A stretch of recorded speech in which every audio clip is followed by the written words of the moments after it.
അമൃത് Veni hair elixir presents daily news സായാഹ്ന വാർത്തകൾ powered by Pulimoottil silks KSFE. ഈ ആണുങ്ങൾക്ക് മാത്രം എന്താ ഇത്ര അധികം നെറ്റ് കയറലും ഹെയർ ലോസ് ഒക്കെ ഉണ്ടാവണേ? ആണുങ്ങളുടെ ഹെയർ ലോസിന്റെ മേജർ റീസൺസ് തന്നെ ഡിഫറെന്റ് ആണ്. സ്കാൽപ്പിലുള്ള 5 ആൽഫ റിഡക്ടേസ് എന്ന എൻസൈം നിങ്ങളുടെ ഹോർമോണുമായി ചേർന്ന് ഹെയർ ഫോളിക്കിൾസിനെ ചുരുക്കുന്നു. Amrut Veni hair elixir for men use ചെയ്യൂ. പുരുഷന്മാർക്ക് വേണ്ടി ബയോടെക്നോളജി പ്രകാരം പ്രത്യേകം ഡെവലപ്പ് ചെയ്തത്. നമസ്കാരം, ഞാൻ നീതു കൃഷ്ണ. ഡെയിലി ന്യൂസിന്റെ സായാഹ്ന വാർത്തകളിലേക്ക് സ്വാഗതം. ഇന്ന് ഡിസംബർ 13 വെള്ളിയാഴ്ച. ഒരു രാജ്യം ഒരു തെരഞ്ഞെടുപ്പ് നടപ്പാക്കാൻ ഒരുങ്ങി കേന്ദ്രം. കരട് ബില്ലിന് കേന്ദ്രമന്ത്രിസഭ അംഗീകാരം നൽകി. മുൻ രാഷ്ട്രപതി രാംനാഥ് കോവിന്ദിന്റെ നേതൃത്വത്തിലുള്ള ഉന്നതതല സമിതിയുടെ റിപ്പോർട്ട് അംഗീകരിച്ചതിന് പിന്നാലെയാണ് ബില്ലിന് മന്ത്രിസഭ അംഗീകാരം നൽകിയത്. പക്ഷേ നിയമം 2034 മാത്രമേ നടപ്പാക്കാനാകൂവെന്നാണ് വിവരം. കേന്ദ്രമന്ത്രിസഭ അംഗീകരിച്ച ബില്ല് പ്രകാരം ആദ്യ വിജ്ഞാപനം 2029 തെരഞ്ഞെടുപ്പിന് ശേഷമായിരിക്കും. ബില്ല് പാസാക്കിയ ശേഷം 4 വർഷം തയ്യാറെടുപ്പിന് വേണമെന്ന് തെരഞ്ഞെടുപ്പ് കമ്മീഷൻ സർക്കാരിനെ അറിയിച്ചു. പാലക്കാട് പനിയമ്പാടത്ത് ലോറി നിയന്ത്രണം വിട്ട് മറിഞ്ഞ് മരിച്ച 4 പെൺകുട്ടികളുടെയും ഖബറടക്കം തുമ്പനാട് ജുമാ മസ്ജിദിൽ നടന്നു. രാവിലെ 10 മണിയോടെ നടന്ന മയ്യത്ത് നമസ്കാരത്തിന് ശേഷമാണ് ഖബറടക്കം നടന്നത്. അടുത്തടുത്തായി തയ്യാറാക്കിയ 4 ഖബറുകളിലായാണ് പെൺകുട്ടികളെ ഖബറടക്കിയത്. വിദ്യാർത്ഥികളെ അവസാന നോക്ക് കാണാൻ നൂറുകണക്കിന് ആളുകളാണ് പള്ളിയിലും വീട്ടിലും പൊതുദർശനത്തിന് വെച്ച ഹാളിലും എത്തിയത്. പാലക്കാട് കോഴിക്കോട് ദേശീയപാതയിലെ പനയമ്പാടത്ത് സിമന്റ് ലോറി മറിഞ്ഞ് 4 വിദ്യാർത്ഥിനികൾ മരിച്ച സംഭവത്തിന് പിന്നാലെ റോഡ് നിർമ്മാണത്തിലെ അപാകത ചൂണ്ടിക്കാട്ടി ഗതാഗത മന്ത്രി KB ഗണേഷ് കുമാർ. ദേശീയപാതയടക്കമുള്ള പ്രധാന റോഡുകൾ ഡിസൈൻ ചെയ്യുന്നത് പലപ്പോഴും കോൺട്രാക്ടർമാരാണെന്നും ഗൂഗിൾ മാപ്പ് നോക്കിയാണ് ഡിസൈൻ ചെയ്യുന്നതെന്നും വിദഗ്ധർക്ക് വലിയ പങ്കില്ലെന്നും അദ്ദേഹം പറഞ്ഞു. പാലക്കാട് കല്ലടിക്കോട് പനയമ്പാടത്തുണ്ടായ അപകടം ദൌർഭാഗ്യകരമെന്ന് ഹൈക്കോടതി. കോഴിക്കോട് റീൽ ചിത്രീകരിക്കുന്നതിനിടെ യുവാവ് അപകടത്തിൽ മരിച്ചതിലും കോടതി നടുക്കം രേഖപ്പെടുത്തി. അപകടമുണ്ടാക്കിയ വാഹനത്തിന് ഇൻഷുറൻസ് പോലും ഇല്ലാത്തത് ഞെട്ടിക്കുന്നതാണെന്നും കോടതി പറഞ്ഞു. തെലുങ്ക് ചലച്ചിത്ര താരം അല്ലു അർജുൻ അറസ്റ്റിൽ. അല്ലു അർജുൻ നായകനായ പുതിയ ചിത്രം പുഷ്പ 2വിന്റെ ഹൈദരാബാദിൽ നടന്ന പ്രീമിയർ പ്രദർശനത്തിനിടെ തിക്കിലും തിരക്കിലും പെട്ട് യുവതി മരിച്ച സംഭവത്തെ തുടർന്നാണ് അറസ്റ്റ്. ഹൈദരാബാദ് പോലീസിന്റെ ടാസ്ക് ഫോഴ്സ് സംഘമാണ് അല്ലു അർജുനെ അറസ്റ്റ് ചെയ്തത്. ജൂബിലി ഹിൽസിലെ വസതിയിൽ വെച്ചാണ് നടനെ കസ്റ്റഡിയിലെടുത്തത്. പുഷ്പ 2വിന്റെ പ്രീമിയർ ഷോ കാണാനെത്തിയ ദിൽഷുഖ് നഗർ സ്വദേശിനി രേവതിയാണ് തിക്കിലും തിരക്കിലുമുണ്ടായ ദുരന്തത്തിൽ മരിച്ചത്. നടൻ അല്ലു അർജുനെതിരെ ചുമത്തിയിരിക്കുന്നത് ജാമ്യമില്ലാ വകുപ്പുകൾ. അറസ്റ്റ് ചെയ്ത അല്ലു അർജുനെ ഇന്ന് തന്നെ കോടതിയിൽ ഹാജരാക്കും. നമ്പള്ളി മജിസ്ട്രേറ്റിന് മുന്നിലാകും ഹാജരാക്കുക. മെഡിക്കൽ പരിശോധന ഓസ്മാനിയ മെഡിക്കൽ കോളേജിലും നടക്കും. ജൂബിലി ഹിൽസിലെ വസതിയിൽ വെച്ചാണ് അല്ലു അർജുനെ കസ്റ്റഡിയിലെടുത്തത്. പോലീസ് എത്തിയപ്പോൾ അല്ലു അർജുൻ അതൃപ്തി പ്രകടിപ്പിച്ചെന്നാണ് വിവരം. വയനാട് MP പ്രിയങ്ക ഗാന്ധിയുടെ കന്നി ലോക്സഭാ പ്രസംഗം ഭരണഘടനയിന്മേൽ നടന്ന ചർച്ചയിൽ. പാർലമെന്റ് ആക്രമണത്തിൽ കൊല്ലപ്പെട്ടവർക്ക് ആദരാഞ്ജലി അർപ്പിച്ചു തുടങ്ങിയ പ്രിയങ്ക അദാനി, കർഷക, മണിപ്പൂർ, സംഭൽ വിഷയങ്ങൾ ഉയർത്തി കേന്ദ്രത്തിനെതിരെ ആഞ്ഞടിച്ചു. ഒരു വേളയിൽ പ്രസംഗത്തിൽ ഇടപെട്ട് ചർച്ച ഭരണഘടനയിന്മേലാണെന്ന് സ്പീക്കർ ഓർമ്മിപ്പിച്ചെങ്കിലും തെരഞ്ഞെടുപ്പ് അട്ടിമറി നീക്കങ്ങളടക്കം സഭയിലെ ആദ്യ പ്രസംഗത്തിൽ ഉന്നയിക്കാൻ പ്രിയങ്കയ്ക്ക് കഴിഞ്ഞു.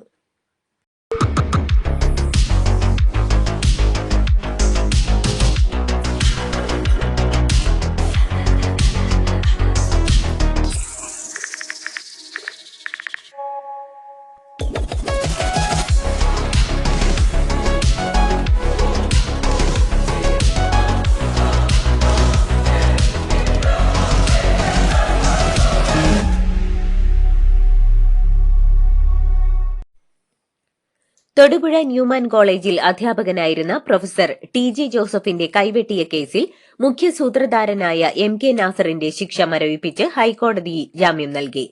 വിചാരണ കോടതി ഉത്തരവ് ചോദ്യം ചെയ്തുള്ള അപ്പീലിലാണ് ശിക്ഷ മരവിപ്പിച്ച് ജാമ്യം അനുവദിച്ചത്. 9 വർഷമായി ജയിലിൽ കഴിയുന്നു എന്ന വാദം അംഗീകരിച്ചാണ് നടപടി. പോപ്പുലർ ഫ്രണ്ടിന്റെ മുൻ ജില്ലാ ഭാരവാഹിയായിരുന്ന നാസർ സംഭവത്തിന് പിന്നാലെ ഒളിവിൽ പോയിരിക്കുകയായിരുന്നു. ഏറെക്കാലത്തെ തിരച്ചിലിന് ശേഷമാണ് പിടികൂടിയത്. കണ്ണൂർ മുൻ ADM നവീൻ ബാബുവിന്റെ മരണവുമായി ബന്ധപ്പെട്ട് തെറ്റായ പ്രചാരണം നടത്തിയെന്ന പരാതിയിൽ കണ്ണൂരിൽ ന്യൂസ് ഓഫ് മലയാളം എന്ന ഓൺലൈനിനെതിരെ പോലീസ് കേസെടുത്തു. കണ്ണൂർ ടൌൺ SI ആണ് ഇൻക്വസ്റ്റ് റിപ്പോർട്ടിനെ കുറിച്ചുള്ള പ്രചാരണത്തിൽ പരാതി നൽകിയത്. പരാതിയുടെ അടിസ്ഥാനത്തിൽ ഓൺലൈനിനെതിരെ കലാപാഹ്വാനത്തിന് കേസെടുക്കുകയായിരുന്നു. ഡോക്ടർ വന്ദന കൊലക്കേസ് പ്രതി സന്ദീപിന്റെ ജാമ്യാപേക്ഷ സുപ്രീം കോടതി തള്ളി.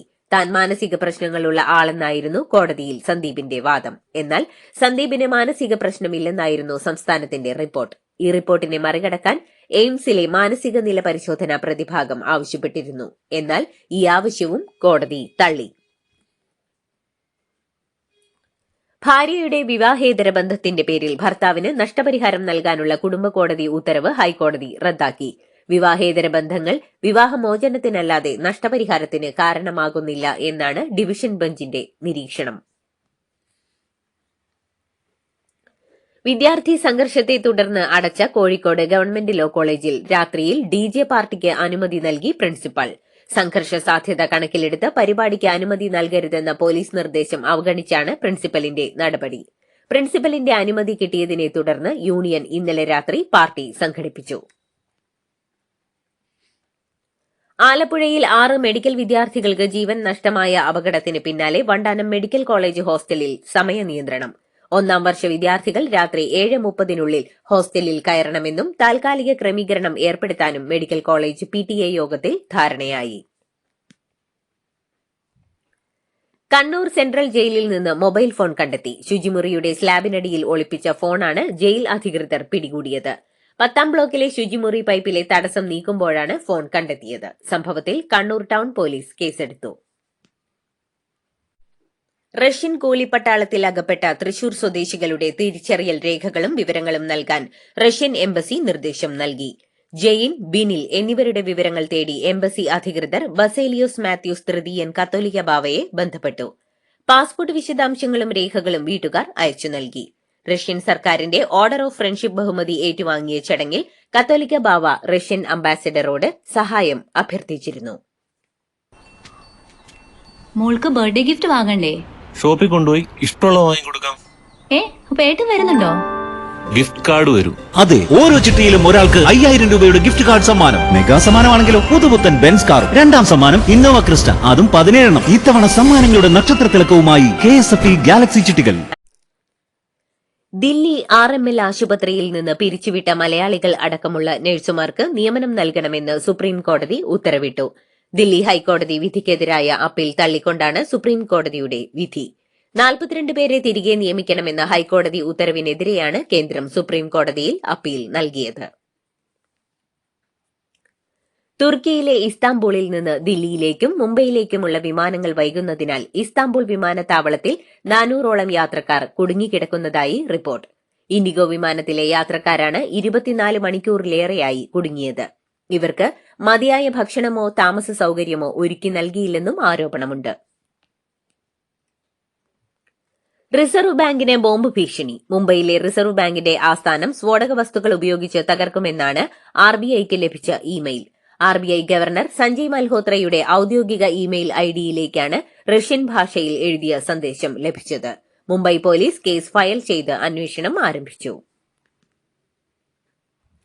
ദില്ലിയിലെ 6ഓളം സ്കൂളുകൾക്ക് നേരെ വീണ്ടും ബോംബ് ഭീഷണി. ഇന്ന് രാവിലെ വന്ന ബോംബ് ഭീഷണിയെ തുടർന്ന് സ്കൂളുകൾക്ക് അവധി നൽകി. വിദ്യാർത്ഥികളുടെയും ജീവനക്കാരുടെയും സുരക്ഷ ഉറപ്പാക്കാനും സഹായിക്കാനും ഫയർ ടെൻഡറുകൾ അയച്ചിട്ടുണ്ട്. ഈ ആഴ്ചയിൽ ഇത് 2ാം തവണയാണ് ദില്ലിയിലെ സ്കൂളുകൾക്ക് ബോംബ് ഭീഷണി ലഭിക്കുന്നത്.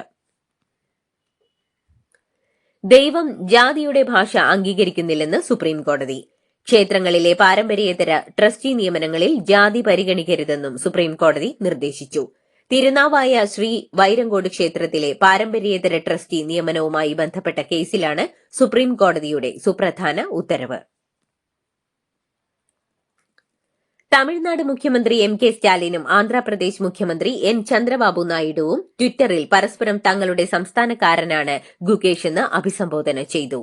ശ്രദ്ധേയമായ നേട്ടം മറ്റൊരു ചാമ്പ്യനെ കൂടി സൃഷ്ടിച്ച് ആഗോള ചെസ് തലസ്ഥാനമെന്ന സ്ഥാനം വീണ്ടും ഉറപ്പിക്കാൻ ചെന്നൈ എന്ന് സ്റ്റാലിൻ കുറിപ്പിട്ട് 2 മിനിറ്റിന് ശേഷം നമ്മുടെ സ്വന്തം തെലുങ്ക് ഭാഷക്കാരന് ഹൃദയം നിറഞ്ഞ അഭിനന്ദനങ്ങൾ എന്ന് ചന്ദ്രബാബു നായിഡുവും ട്വീറ്റ് ചെയ്തു.